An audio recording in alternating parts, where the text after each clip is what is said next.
दोस्तों, हमारा नाम ही हमारी पहचान होता है। नाम से ही हम एक दूसरे को बुलाते हैं और संबोधित करते हैं। कैसा लगे अगर कोई हमारा नाम ही बदल कर रख दे, हमारी पहचान ही मिटा दे। नाम के बिना किसी के कोई मायने नहीं। ये तो हुई किसी इंसान की बात। अगर यही किसी देश के साथ हो तो क्या होगा? कोई देश का नाम बदलकर ऐसा रख दे कि उस नाम के साथ देश का, वहाँ के लोगों का और संस्कृति का कोई भी लेना देना नहीं हो। जी हाँ दोस्तों, हम बात कर रहे हैं हमारे अपने देश भारत की, जिसे कभी विदेशियों ने इंडिया नाम दे दिया था। और हमारा देश आज भी विदेशों में इंडिया के नाम से ही जाना जाता है। और उससे भी बड़ी बात कि हमारे देश को आज़ाद हुए 77 साल बीत गए और हमें कभी ये बात अखरी तक नहीं, लेकिन अब हमें ये बात समझ में आने लगी है और कोशिश हो रही है इस गलती को ठीक करने की। दोस्तों, 18 से 22 सितंबर को पार्लियामेंट के बुलाए गए विशेष सत्र में केंद्र सरकार संविधान में करेक्शन कर इंडिया का नाम भारत कर सकती है। यह बात अभी कंफर्म नहीं है, परंतु हाल ही में राष्ट्रपति द्रौपदी मुर्मू जी ने G20 देशों के प्रतिनिधियों को जो इनविटेशन भेजे हैं, उसमें इंडिया की जगह द प्रेसिडेंट ऑफ भारत लिखा गया है। तो एक तरह से इस पर मुहर लग गई।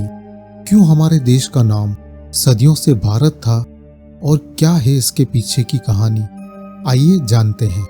वीडियो शुरू करने से पहले अगर आपने हमारे चैनल को सब्सक्राइब नहीं किया है तो प्लीज़ सब्सक्राइब कर लें और वीडियो पसंद आए तो लाइक और शेयर ज़रूर करें। दोस्तों, सनातन परंपरा में हर चीज़ के अपने मूल्य हैं, अपने मायने हैं। चाहे वो पूजा पाठ की पद्धति हो, ध्यान और योग हो या और कोई चीज़ हो, कोई भी चीज़ अकारण नहीं है, उसके पीछे गहरा विज्ञान है। हमारे देश का नाम सदियों से भारत था। जब अंग्रेज भारत आए तो सिंधु घाटी को इंडस वैली के नाम से पुकारते थे और उन्होंने पहली बार भारत को इंडिया नाम दिया। अब जानते हैं कि हमारे देश का नाम भारत कैसे पड़ा। दोस्तों, राजा दुष्यंत और शकुंतला के एक पुत्र थे और वो अपनी माता के साथ एक ऋषि के आश्रम में रहते थे। वो बचपन से ही इतने बहादुर थे कि आश्रम के बाहर शेरों, बाघों और हाथियों के साथ खेला करते थे। बाघों के वे दांत तक गिन लिया करते थे।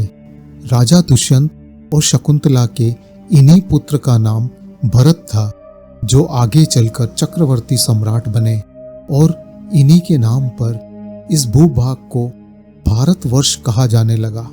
कौरव और पांडव भी इन्हीं राजा भरत के वंशज थे। वैदिकी में भरत या भारत का अर्थ है अग्निहोत्र, लोकपाल, भरण पोषण या विश्व रक्षक। तो आप समझ ही गए होंगे हमारे देश का नाम भारत क्यों था। क्या हमारे देश का नाम अब बदलकर वही पुराना नाम रख देना चाहिए? आपकी क्या राय है? कमेंट बॉक्स में कमेंट करके बताएं। तो दोस्तों, आज के वीडियो में बस इतना ही। फिर मिलेंगे एक नई वीडियो में। तब तक के लिए धन्यवाद।